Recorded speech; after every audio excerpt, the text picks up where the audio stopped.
Good morning. Welcome to Market Today by ECTRA Arulrajhan. Today is 27th January 2023. ஒவ்வொரு நாளும் காலையில் நம்ம pre market இன்ஃபர்மேஷனும் கூட ஷேர் பண்ணிக்கிறோம். இன்றையோட தகவல்களை நம்ம பார்க்கலாம். நமக்கு நேற்றுக்கு விடுமுறை ரிபப்ளிக் டேனால. ஸோ இந்த இடைவெளியில அமெரிக்க சந்தையில் என்ன இருக்கு அப்படின்னு பார்க்கும்போது நேற்றுக்கு அமெரிக்க சந்தை சற்றே வலுவாக முடிந்திருப்பதாக பார்க்கிறோம். Dow Jones 0.61%, S&P 500 1.1, Nasdaq 1.76. So மார்க்கெட்டை வலுவா இறங்கின ஒரு ஸ்டேஜில் அப்படின்ற ஒரு சுச்சுவேஷன்ல இருந்து நம்ம எப்படி பார்க்க வேண்டியிருக்கு, இந்த இடத்துல ரீபவுண்ட் ஆகிறதுக்கான ஒரு வாய்ப்பு இருக்கா அப்படின்றத நம்ம பார்க்க வேண்டியிருக்கு. இது ஒட்டி ஏஷியன் மார்க்கெட்ஸ் எப்படி இருக்குன்னு பார்க்கலாம்.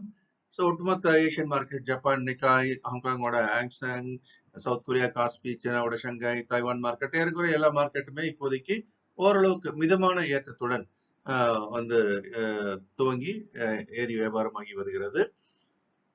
இதை ஒட்டி நம்முடைய எச்எக்ஸ் நிப்டி அப்படின்னு பாத்தீங்கன்னாலும் ஒரு சுமாரான ஒரு ஏற்றத்துடன் கேப் அப்னு சொல்லும்போது மிகப்பெரிய கேப் அப் அப்படின்னு ஒண்ணும் இல்லை.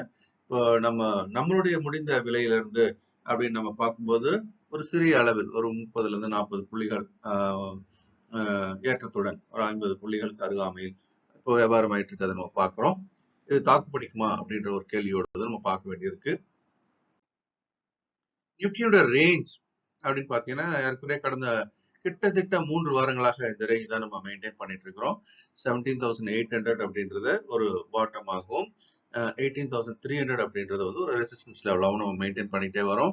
3 வாரமாக இதுக்குள்ளே தான் சுத்திட்டு இருக்கிறத பாக்குறோம். இப்போ இந்த மேல் எல்லையில் இருந்து அப்படின்னு ஒரே நாளில் கிட்டத்தட்ட அந்த கீழ் எல்லைக்கு வந்துட்டு பார்த்தோம். 17,845 வரைக்கும் கூட வந்துட்டு இப்ப லைட்டா ரீபவுண்ட் ஆயிட்டு இருக்கிறது நம்ம பார்க்கிறோம். அந்த 18,000 புள்ளிகளை தாண்டுவதற்கான ஒரு முயற்சியில் ஈடுபடுகிறது. இப்ப 17,700 உடைத்து கீழே இறங்காத வரை சந்தையானது இப்போது ஒரு குறுகிய எல்லைக்குள்ளாக சுழண்டு வருவதற்கான வாய்ப்பு மிக அதிகமாக இருப்பதாக பார்க்கிறோம். மேக்ரோ எக்கனாமிக்கல் ஃபேக்டர்ஸ் அப்படின்னு நம்ம பார்க்கும்போது 10-year bond yieldல பெரிய மாற்றம் இல்லை. 3.4 இருந்து 3.5 அப்படின்னு கொஞ்சம் சிறிய அளவில் ஒரு மாற்றம். டாலர் இண்டெக்ஸிலும் பெரிய மாற்றமே இல்லை. அதுவும் பாத்தீங்க அப்படின்னா 101.83 அப்படின்னு நம்ம பார்க்கிறோம். ஸோ அது இன்னும் பெரிய மாற்றம் இல்லாமல் தான் இருக்கிறது. பிரெட் குரூட் மட்டும் மார்ஜினலி அப் அப்படின்னு நம்ம சொல்லலாம். ஏற்கனவே அது முன்னாடி 86ல இருந்து திரும்ப 84க்கு வந்து திரும்பவும் 87.1 என்ற ரேஞ்சில் இப்போது வியாபாரமாகி வருகிறது. கோல்டு ஒரு உச்சத்தை தொட்ட பிறகு 10 மாதத்தினுடைய உச்சத்தை தொட்ட பிறகு சற்றே மிதமாக இறங்கி வியாபாரமாகி வருகிறது. ஒரு அவுன்ஸ் அப்படின்னு சொல்லும்போது $1,927 அப்படின்ற விலையில் வியாபாரமாகி வருகிறது. யூஎஸ்டி ஐஎன்ஆர் அப்படின்றது ஒரு பெரிய அப்ரிசியேஷனுக்கு அப்புறமா ஒரு குறுகிய எல்லைக்குள்ள இருப்பதை நம்ம பார்க்கிறோம். ஒரு 10 பைசா டிஃபரன்ஸ்ல 81.56ல வியாபாரமாகி வருகிறது. இது வந்து பொதுவாக இருக்கக்கூடிய மேக்ரோஸ். அதே சமயம் இன்னும் கொஞ்சம் க்ளோஸா நம்ம பார்க்கும்போது ஏன் அமெரிக்க சந்தை ஏறியது அப்படின்ற ஒரு கேள்வியை முன்வைக்கும் போது அங்கு வெளியான யூஎஸ் ஜிடிபி டேட்டா Q4 அவங்க வந்து கேலண்டர் இயர் தான் பார்ப்பாங்க, ஜனவரியில இருந்து டிசம்பர் வரைக்கும். இப்போ 4வது காலாண்டு அப்படின்னு நம்ம எடுத்து பார்க்கும்போது அவங்களுக்கு இந்த ஜிடிபி டேட்டா அப்படின்றது ஒரு வளர்ச்சியின் அடிப்படையில் இருந்திருக்குது. 2.1% என்ற அளவில் இது ஜிடிபி வளர்ச்சி அடைந்தது. இதே 2021 முடிஞ்சதுல பார்க்கும்போது அது -5.9% வந்து இறங்குமுகமாக இருந்த நிலையிலிருந்து தற்போது மாறி இருப்பது சந்தைக்கு ஒரு பாசிட்டிவான ஒரு செய்தியாக பார்க்கப்படுகிறது. அதனால அடுத்து ஏதாவது பாசிட்டிவான விஷயங்கள் எஃப்ஓஎம்சி வெளியிடுமா அப்படின்ற கேள்விக்கான பதில் அடுத்த வாரம் தெரியும். ஸோ எஃப்எம்சி மீட் அடுத்த வாரம் நடக்கிறது. ஸோ வட்டி விகிதத்தில் உயர்த்துவார்களா அப்படின்னு ஒரு கேள்வியை வைக்கும்போது கண்டிப்பாக உயர்த்துவார்கள். ஆனால் எந்த அளவுக்கு அப்படின்ற ஒரு கேள்விதான் பார்க்க வேண்டும். ஏன்னா இப்போ தொடர்ந்து பொருளாதார எண்கள் வலிமையாக இருக்கும்போது பணவீக்கம் கூடுவதற்கான வாய்ப்பு இருப்பதாக பார்க்கிறோம். அதை ஒட்டி எஃப்ஓஎம்சி ஃபெட் ரிசர்வனுடைய முடிவு என்னவாக இருக்கும்ன்றத அடுத்த வாரம் நம்ம பார்க்க போறோம். இன்னொரு பிக் ஈவெண்ட் அப்படின்னு நம்ம சொல்றோம்.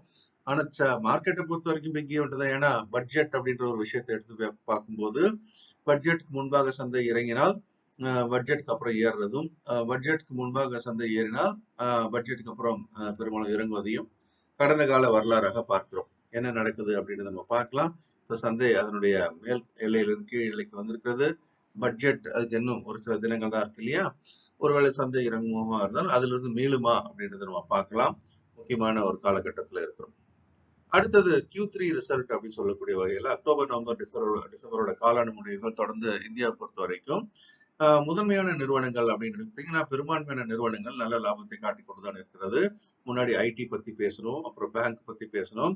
எல்லாமே ஓரளவுக்கு சந்தைக்கு எதிர்பார்ப்பு அளவிற்கோ எதிர்பார்ப்பை விட கூடுதலான லாபத்தை காட்டிக் கொண்டிருந்தன. அடுத்ததா இப்போ ஆட்டோமொபைல் செக்டார் வாகனத்துறை சார்ந்த பங்குகள் எல்லாமே நல்ல லாபத்தை காட்டி வருவதாக நம்ம பார்க்கிறோம். தொடர்ந்து நீங்க பாத்தீங்க அப்படின்னு சொன்னா பஜாஜ் ஆட்டோ, டிவிஎஸ் மோட்டார்ஸ், அப்புறம் டாடா மோட்டார்ஸ் முதல் முறையாக லாபத்தில் அவர்கள் உள்ள வந்திருக்காங்க. இதுவரைக்கும் வந்து நஷ்டத்தில் இயங்கிக்கொண்டிருந்த நிறுவனம், ஆனா நஷ்டத்தின் அளவு படிப்படியாக குறைந்துதான் இப்போது லாபத்துக்குள் வந்திருக்கிறார்கள். அது ஒரு சாதகமான அம்சமாக பார்க்கப்படுகிறது. அதனால இப்போதைக்கு இப்போ நடக்கிற மேக்ரோ எல்லாமே ஓரளவுக்கு இந்தியாவுக்கு சாதகமாக இருக்கிறது என்பது உண்மைதான். ஆனா எஃப்ஐஸ் என்ன நினைக்கிறாங்க? ஆனா அவங்கதான் நேற்று பெருமளவு விற்பனையை முடுக்கி விட்டிருக்கிறார்கள். அவர்கள் முடுக்கிவிட்ட அந்த விற்பனை தான் 2393 கோடி என்ற அளவுக்கு, கிட்டத்தட்ட 2400 கோடிக்கு அவர்கள் விற்பனையை முடுக்கி விட்டிருக்கிறார்கள். அதுதான் வந்து அந்த நம்ம நிப்டியோட மேல் எல்லையிலிருந்து கீழ் எல்லைக்கு ஒரே நாளில் நகர்ந்ததற்கான காரணம். முன்னாடி இந்த அளவுக்கு வித்திருக்கிறாங்க, ஆனா வீழ்ச்சி என்பது இந்த அளவுக்கு இல்லை. நடுவே இந்த மாதிரி ஒரு பெரிய பெரிய வீழ்ச்சிகள் நம்ம பின்னாடி போய் பார்த்தீங்கன்னா தெரியும். இதுக்கு மாறாக டொமஸ்டிக் இன்ஸ்டிடியூஷன் இன்வெஸ்டர்ஸ் வந்து 1328 கோடிக்கு விற்றிருக்கிறார்கள். ஏன் இவங்க விற்கிறாங்க அப்படின்னு ஒரு கேள்வி முன் வைக்கும் போது, இப்போ அவங்களுக்கு எமர்ஜிங் மார்க்கெட் என்று சொல்லக்கூடிய இந்த சந்தைகளில் சீனா அவங்க ஃபேக்டரிலாம் ஓபன் பண்ண ஆரம்பிச்சிட்டாங்க, ப்ரொடக்ஷன் ஆயிடுச்சு. அப்போ அந்த சந்தையானது மிக வலுவாக இனிமேல் மாறலாம் அப்படின்ற எதிர்பார்ப்பிலும், அது கம்பேரிட்டிவ்லி இந்தியாவை ஒப்பிட்டு பார்க்கும்போது குறைந்த விலையில் கிடைப்பதாக அவர்கள் கருதுகிறார்கள். ஆகவே இந்தியாவில் விற்றுவிட்டு பணத்தை எடுத்து சீனாவில் முதலீடு செய்து கொண்டிருப்பதாக செய்திகளும் வந்து கொண்டிருக்கின்றன.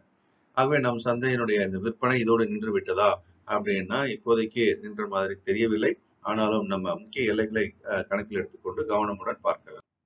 ஒவ்வொரு நாளும் 11 மணிக்கு நம்ம நிப்டிய ஃபியூச்சர்ஸ் ட்ரேடிங் வந்து லைவா அனலைஸ் பண்றோம். ECTRA டிவியில 11 AM அதை நீங்க பார்க்கலாம். பொதுவா சந்தையோட பேட்டர்ன் அப்படின்னு பார்த்தீங்கன்னா ஒரு பெரிய பியர் கேண்டில் வந்திருக்கிறது நம்ம பார்க்கிறோம். அதே சமயம் அது எங்க கிட்ட வந்திருக்கு, அந்த 17,800 என்ற எல்லைக்கு அருகாமையில் வந்திருக்கிறது. 17,845 வரைக்கும் இறங்கிட்டு திரும்ப மேல் நோக்கி திரும்ப ஆரம்பித்திருக்கிறதா பார்க்கிறோம். சரி, பார்க்கலாம் இந்த திருப்பம் என்பது தொடருமா மேல் எல்லையை நோக்கி, இல்ல நடுவிலேயே தடுக்கப்படுமா என்பதை நம்ம பார்க்கணும். பட் இப்போதைக்கு 17,800 உடைக்கப்படாத வரை சந்தைங்கிறது மீண்டும் மீண்டும் எழுவதற்கான வாய்ப்பே அதிகம். இந்த நாளும் இனிமையான நாளாக இருக்க என்னுடைய மனமார்ந்த வாழ்த்து.